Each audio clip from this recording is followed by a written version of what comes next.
Claims of layoffs at the Bahamas telecommunication company surfaced today as the company's monopoly on wireless services comes to an end. Those claims by the opposition Free National Movement were squashed by Labor Minister Shane Gibson, who is placing the blame at the feet of the F&M for increased layoffs in the country since they first took office back in 1992. The Labor Minister shared his comments with our Janaea Noel Ferguson before the weekly cabinet meeting.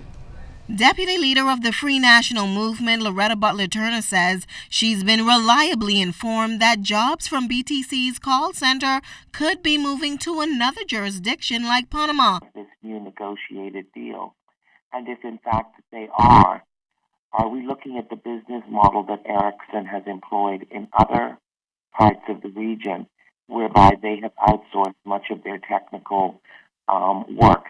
And if that is in fact the case, the question is then raised, are Bahamians in fear now of perhaps being laid off?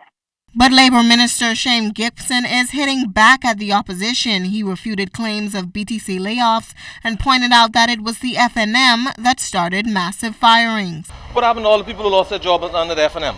Something got to be wrong with his head. From 2,400 in 1992 to just around 700.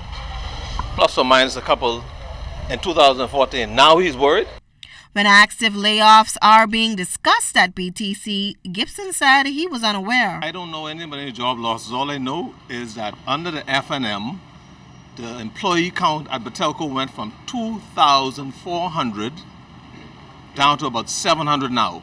He also commented on other layoffs taking place, most recently the Hard Rock Cafe and Credit Suisse Bank. I encourage those employees, if they have not received what they are entitled to up to today's date, then they have a right to file a dispute. While some have criticized foreign groups for setting up shop in the Bahamas, then taking off without fulfilling their obligations, Gibson said they're not the only group at fault. We got city market employees not compensated yet.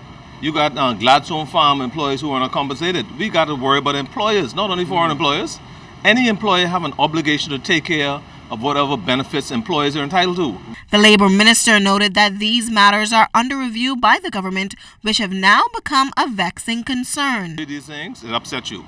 Every time you read the fact that companies are now moving towards consolidating services, re-engineering, restructuring, coming up with new fancy words, the bottom line is letting employees go, it is a cause for concern. So now we have to go back to the drawing board to make sure that the employees' benefits are protected. Janaea Noel Ferguson, ZNS Network News.